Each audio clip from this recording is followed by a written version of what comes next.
गुरु ब्रह्म महिमा अलेख शरण। नमस्कार दर्शक वृंद, आपण मानंकु आजिर राशिफल कार्यक्रम मु एस कुमार स्वागत जनाऊँगी। प्रतिदिन निजर राशिफल जानिबा पाई गुरुकृपा यूट्यूब चैनल को सब्सक्राइब करंतु और पाखरे थिबा बेल आइकन को प्रेस करी ऑल नोटिफिकेशन ऑन करी दियंतु, जहा फଳରେ आमे जेतेबेले वीडियो अपलोड करिवो प्रथमे आपण वीडियो देखि पारिबे। आमर यही वीडियो रे आपण संपूर्ण पंचांग सहित मेष ठारू मीन पर्यंत 12 गोटी राशिर राशिफल विषय रे जानि पारिबे। वीडियो को दया करी शेष पर्यंत देखंतु। वीडियोटी भल लागिथिले वीडियो को लाइक करंतु एवं आपणक प्रियजन पाखु शेयर करी जणांतु।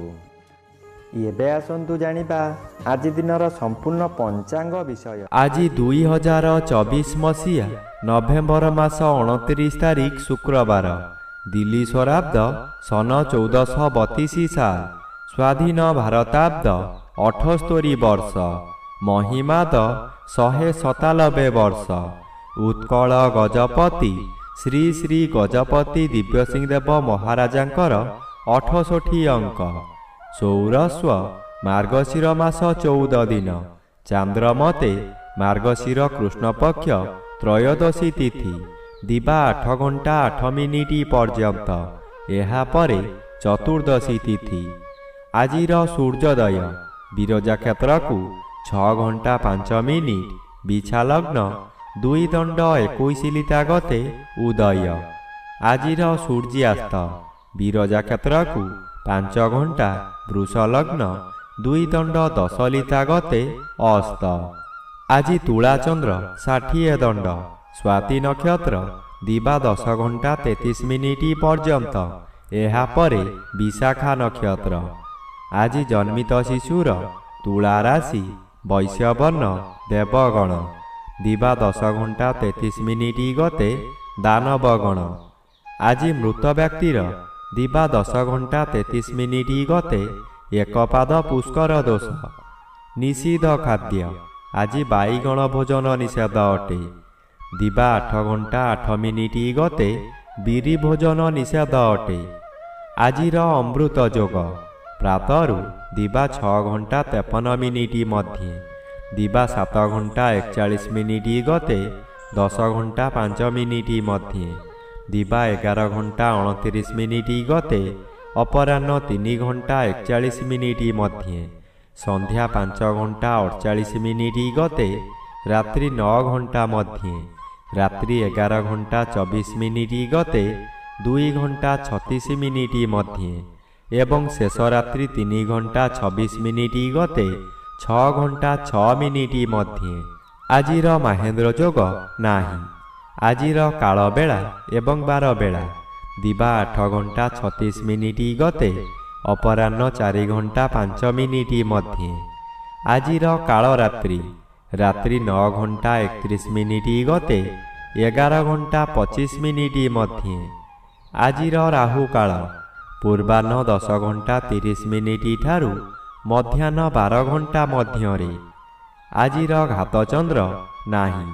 दिबा 10 घंटा 33 मिनिट मध्य मिथुन राशिर घात नक्षत्र। घात तिथि नाही।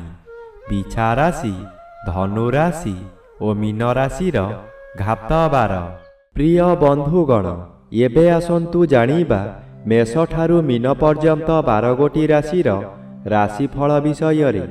राशिचक्र प्रथम राशि मेष राशि। आज मेष राशि जन्मित व्यक्ति मानक सकाशे सप्तम चंद्र बाधा प्राप्त अछंती, शुभ फल मिलिब नाही। अष्टमर भी बाधा प्राप्त अछंती, अशुभ फल कम मिलिब। रास्ता दुर्घटनारू अल्पके वर्ती जिबे, किंतु किछि आघात निश्चय लागिब। पारिवारिक अशांति भोगिबे, सुख हानि घटिब। स्वामी स्त्री मध्यरे सामान्य कारणरू झगड़ा हेब। आपणकर आय कमिजिब। जहा आशा करिथिले ताहा मिलिब नाही। मथा विचलित होई पारे। एबे आसंतु जानिबा राशिचक्र द्वितीय राशि वृष राशि विषय रे। आज वृष राशि जन्मित व्यक्ति मानक सकाशे ଷଷ୍ଠ ସ୍ଥାନରେ ଚନ୍ଦ୍ରଗୋଚର କରୁଛନ୍ତି। ଷଷ୍ଠ ଚନ୍ଦ୍ର ବଳବାନ ଚନ୍ଦ୍ର। ଆପଣଙ୍କ ପରିବାର ମଧ୍ୟରେ ଖାଲି ଆନନ୍ଦ ହିଁ ଆନନ୍ଦ ମିଳିବ। ଯେଉଁ କାମରେ ହାତ ଦେବେ ତହିଁରେ ସଫଳତା ନିଶ୍ଚୟ ପାଇବେ। ବ୍ୟବସାୟ କରୁଥିବା ବ୍ୟକ୍ତିମାନେ ବ୍ୟବସାୟରେ ଆଶାଠାରୁ ଅଧିକ ଲାଭବାନ ହେବେ। ପୂର୍ବରୁ ଆପଣ କରିଥିବା ଋଣ ଏହି ସମୟରେ ପରିଶୋଧ କରିପାରିବେ। ପାଖରେ ଅର୍ଥର ଅଭାବ ରହିବ ନାହିଁ। ଏବେ ଆସନ୍ତୁ ଜାଣିବା ରାଶିଚକ୍ରର ତୃତୀୟ ରାଶି ମିଥୁନ ରାଶି ବିଷୟରେ। ଆଜି ମିଥୁନ ରାଶି ଜନ୍ମିତ ବ୍ୟକ୍ତିମାନଙ୍କ ସକାଶେ ପଞ୍ଚମ ସ୍ଥାନରେ ଚନ୍ଦ୍ରଗୋଚର କରୁଛନ୍ତି ଅଶୁଭ ଫଳ ପ୍ରଦାନ କରିବେ। ଆପଣଙ୍କ ମନ ଅସ୍ଥିର ରହିବ। କଥା କଥାକେ ଆପଣ ରାଗିଯିବେ। ଶରୀର ଅସୁସ୍ଥ ରହିବ। ଦୁଃଖ ଯନ୍ତ୍ରଣାରେ ଆପଣ ଜର୍ଜରିତ ହୋଇପଡ଼ିବେ। କରୁଥିବା କାର୍ଯ୍ୟରେ ବାଧା ଆସିବାରୁ ଆପଣ ହତାଶ ହୋଇପଡ଼ିବେ। ରାଗ ଶାନ୍ତ ନ କଲେ ବହୁ ଶତ୍ରୁ ସୃଷ୍ଟି ହେବେ।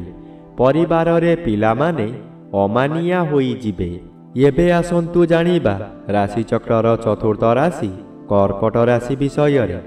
ଆଜି କର୍କଟ ରାଶି ଜନ୍ମିତ ବ୍ୟକ୍ତିମାନଙ୍କ ସକାଶେ ପଞ୍ଚମର ବି ବାଧାପ୍ରାପ୍ତ ଅଛନ୍ତି। ଅଶୁଭ ଫଳ ପ୍ରଦାନ କରିବେ ନାହିଁ। ଚତୁର୍ଥ ସ୍ଥାନରେ ଚନ୍ଦ୍ରଗୋଚର କରୁଛନ୍ତି। କୃଷ୍ଣପକ୍ଷ ହେତୁ ଏତେ ବିଚଳିତ ଲାଗିବ ନାହିଁ। ଧୈର୍ଯ୍ୟର ସହିତ ଆଗକୁ ଆଗକୁ ମାଡ଼ିଯିବେ। ଅର୍ଥ ଆସିବାର ବାଟ ଫିଟିଯିବ, କିନ୍ତୁ ତତ୍କ୍ଷଣାତ୍ ମିଳିବ ନାହିଁ। ଚାକିରି କରୁଥିବା ବ୍ୟକ୍ତିମାନେ ଶୁଭ ଖବର ପାଇ ଆନନ୍ଦିତ ହେବେ।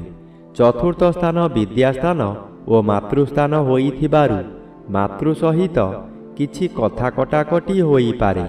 ଏବେ ଆସନ୍ତୁ ଜାଣିବା ରାଶିଚକ୍ରର ପଞ୍ଚମ ରାଶି ସିଂହ ରାଶି ବିଷୟରେ।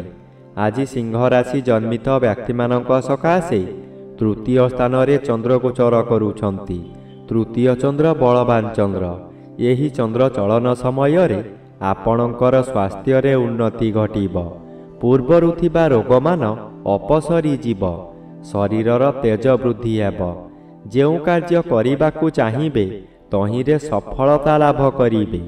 ହଠାତ୍ ଆପଣଙ୍କର କୌଣସିଠାରୁ ଶୁଭ ଖବର ପାଇ ମନର ବଳ ବୃଦ୍ଧି ହେବ।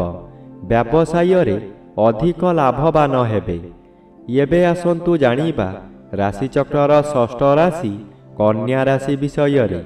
ଆଜି କନ୍ୟା ରାଶି ଜନ୍ମିତ ବ୍ୟକ୍ତିମାନଙ୍କ ସକାଶେ ଦ୍ୱିତୀୟ ସ୍ଥାନରେ ଚନ୍ଦ୍ରଗୋଚର କରୁଥିବାରୁ ଅଶୁଭ ଫଳ ମିଳିବ। ଆପଣ ବହୁ ସମାଲୋଚନାର ଶିକାର ହୋଇପାରନ୍ତି। ଆପଣ ଯେଉଁ କାର୍ଯ୍ୟ କରିବେ ତହିଁରେ ପ୍ରତ୍ୟେକ ବ୍ୟକ୍ତି ପ୍ରବଳ ବିରୋଧ କରିବେ।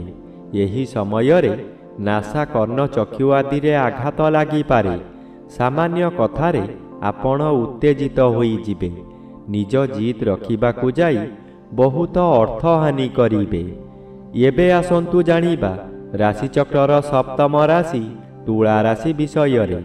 ଆଜି ତୁଳା ରାଶି ଜନ୍ମିତ ବ୍ୟକ୍ତିମାନଙ୍କ ସକାଶେ ଶ୍ରୀଚନ୍ଦ୍ର ଅନ୍ୟ ଗ୍ରହ ଦ୍ୱାରା ବାଧାପ୍ରାପ୍ତ ଥିବାରୁ ଶୁଭ ଫଳ ବଦଳରେ ଅଶୁଭ ଫଳ ମିଳିବ। ପ୍ରତ୍ୟେକ କାର୍ଯ୍ୟକ୍ରମରେ ଆପଣଙ୍କୁ ବିରୋଧ ଆସିବ। ପେଟ ଗଣ୍ଡଗୋଳ ହେବ। ଭଲ ଭଲ ଖାଦ୍ୟ ପ୍ରସ୍ତୁତ କରିଥିବେ, କିନ୍ତୁ ନିଜେ ଭୋଜନ କରିପାରିବେ ନାହିଁ। ନୂତନ ପୋଷାକ ଆଣିଥିବେ, କୌଣସି କାରଣରୁ ଆପଣ ଅନ୍ୟ ସ୍ଥାନକୁ ଯାତ୍ରା କରିବେ, ତାହା ପରିଧାନ କରିପାରିବେ ନାହିଁ। ଦିବସ ସାରା ଖାଲି ଦିବା ସ୍ୱପ୍ନ ଦେଖିବେ। ଏବେ ଆସନ୍ତୁ ଜାଣିବା ରାଶିଚକ୍ରର ଅଷ୍ଟମ ରାଶି ବିଛା ରାଶି ବିଷୟରେ। ଆଜି ବିଛା ରାଶି ଜନ୍ମିତ ବ୍ୟକ୍ତିମାନଙ୍କ ସକାଶେ ଦ୍ୱାଦଶ ସ୍ଥାନରେ ଚନ୍ଦ୍ରଗୋଚର କରୁଛନ୍ତି। କୃଷ୍ଣପକ୍ଷ ହେତୁ ଶୁଭ ଫଳ ମିଳିବ। ଦୁଶ୍ଚିନ୍ତା ମନରୁ ହଟିଯିବ। ଉତ୍ତମ ଆୟ ହେବ। ଅର୍ଥ କାରବାରରେ ଉନ୍ନତି ଆସିବ। ଜୁଆ ଲଟେରୀରେ ଭାଗ ନେଇ ଉନ୍ନତି କରିବେ। ମନ ଖୁସିରେ ବହୁ ତୀର୍ଥସ୍ଥାନକୁ ଗମନ କରିବେ। ଏହି ସମୟରେ ଧର୍ମ କାମ କରି କିଛି ଧର୍ମ ସଞ୍ଚୟ କରିପାରନ୍ତି। ଏହି ଧର୍ମ ଆପଣଙ୍କର ଶେଷ ସମୟକୁ ଗଚ୍ଛିତ ହୋଇ ରହିବ। ଏବେ ଆସନ୍ତୁ ଜାଣିବା ରାଶିଚକ୍ରର ନବମ ରାଶି ଧନୁ ରାଶି ବିଷୟରେ। ଆଜି ଧନୁ ରାଶି ଜନ୍ମିତ ବ୍ୟକ୍ତିମାନଙ୍କ ସକାଶେ ଏକାଦଶ ଚନ୍ଦ୍ର ବାଧାପ୍ରାପ୍ତ ଅଛନ୍ତି।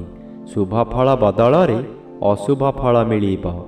ଘାତବାର ଅଶୁଭକୁ ବୃଦ୍ଧି କରାଇବ। ବହୁଦିନରୁ ଆଶା କରିଥିବା କାର୍ଯ୍ୟ ଆଜି ନିରାଶାରେ ପରିଣତ ହୋଇଯିବ। ଆପଣ ଏତେ ଦୁର୍ବଳ ହୋଇଯିବେ ଯେ ନିର୍ଜନ ସ୍ଥାନରେ ରହିବାକୁ ପସନ୍ଦ କରିବେ। ମନରେ ରାଗକ୍ରୋଧ ବୃଦ୍ଧି ହେବ। ଦ୍ୱାଦଶର ବି ବାଧାପ୍ରାପ୍ତ ଅଛନ୍ତି। ନିଜେ ସାବଧାନରେ ରହିଲେ ବଡ଼ ଧରଣର କଳହରୁ ତ୍ରାହି ପାଇଯିବେ। ଏବେ ଆସନ୍ତୁ ଜାଣିବା ରାଶିଚକ୍ରର ଦଶମ ରାଶି ମକର ରାଶି ବିଷୟରେ। ଆଜି ମକର ରାଶି ଜନ୍ମିତ ବ୍ୟକ୍ତିମାନଙ୍କ ସକାଶେ ଏକାଦଶର ବି ବାଧାପ୍ରାପ୍ତ ଅଛନ୍ତି। ଶୁଭ ଫଳ ପ୍ରଦାନ କରିବେ ନାହିଁ। ଦଶମ ସ୍ଥାନରେ ଚନ୍ଦ୍ରଗୋଚର କରୁଛନ୍ତି। ଶୁଭ ଫଳ ମିଳିବ। ଆପଣ ଆଜି ବହୁ ବଡ଼ ବଡ଼ କାମକୁ ଖୁବ୍ ସହଜରେ କରିପାରିବେ।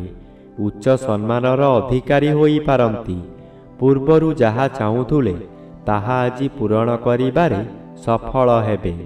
ଆପଣଙ୍କ କାର୍ଯ୍ୟ ଦେଖି ସାଥୀ କର୍ମଚାରୀମାନେ ଆପଣଙ୍କୁ ଅନୁକରଣ କରିବେ ଓ ସଫଳତାର ସୂତ୍ର ଶିକ୍ଷା କରିବେ। ଏବେ ଆସନ୍ତୁ ଜାଣିବା ରାଶିଚକ୍ରର ଏକାଦଶ ରାଶି କୁମ୍ଭ ରାଶି ବିଷୟରେ। ଆଜି କୁମ୍ଭ ରାଶି ଜନ୍ମିତ ବ୍ୟକ୍ତିମାନଙ୍କ ସକାଶେ ଦଶମର ବି ବାଧାପ୍ରାପ୍ତ ଅଛନ୍ତି ଓ ନବମ ସ୍ଥାନରେ ଚନ୍ଦ୍ରଗୋଚର କରୁଥିବାରୁ ଅଶୁଭ ଫଳ ପ୍ରଦାନ କରିବେ। ଶୁଭ କର୍ମରେ ଯୋଗଦାନ କରି ବହୁ ଅର୍ଥ ବ୍ୟୟ କରିବେ, କିନ୍ତୁ କାହାରି ପାଖରୁ ପ୍ରଶଂସା ମିଳିବ ନାହିଁ। ଶେଷରେ ଲୋକ ହସା ହେବେ। ଆପଣଙ୍କୁ ଲୋକମାନେ ପରିହାସ କରିବେ। ଆପଣଙ୍କ ଅସ୍ଥିରତା ପ୍ରକାଶ ପାଇବ। ଆପଣ କ୍ଷୋଭ ପ୍ରକାଶ କରିବେ। ମନରେ ଦୁର୍ବଳତା ପ୍ରକାଶ ପାଇବ। ଏବେ ଆସନ୍ତୁ ଜାଣିବା ରାଶିଚକ୍ରର ଦ୍ୱାଦଶ ବା ଶେଷ ରାଶି ମୀନ ରାଶି ବିଷୟରେ। ଆଜି ମୀନ ରାଶି ଜନ୍ମିତ ବ୍ୟକ୍ତିମାନଙ୍କ ସକାଶେ ଅଷ୍ଟମ ସ୍ଥାନରେ ଚନ୍ଦ୍ରଗୋଚର କରୁଛନ୍ତି ଓ ଆଜି ଘାତବାର ଥିବାରୁ ଅତି ଅଶୁଭ ଫଳ ମିଳିବ। ଅଷ୍ଟମ ସ୍ଥାନ ଆୟୁ ସ୍ଥାନ ଓ ମାରକ ସ୍ଥାନ। ଚନ୍ଦ୍ର ଏପରି ଏକ ଗ୍ରହ ମୃତ୍ୟୁକୁ ମଧ୍ୟ ମାରିପାରେ। ଚନ୍ଦ୍ର ଅଷ୍ଟମରେ ଭ୍ରମଣ କରୁଥିବା ସମୟରେ ବହୁ ଦୁର୍ଘଟଣା ମଧ୍ୟ ଘଟାଇପାରେ। ତାହା ମାନସିକ ହେଉ କିମ୍ବା ଶାରୀରିକ। ନିଜକୁ ସତର୍କ ନ ରହିଲେ ନିଜ ଗୋଡ଼ରେ ନିଜେ କୁରାଢ଼ି ମାରିବା ସଦୃଶ୍ୟ ହେବ। ଏଣୁ ମନକୁ ଶାନ୍ତ ରଖନ୍ତୁ। ବ୍ୟବହାର ଠିକ୍ ରଖନ୍ତୁ।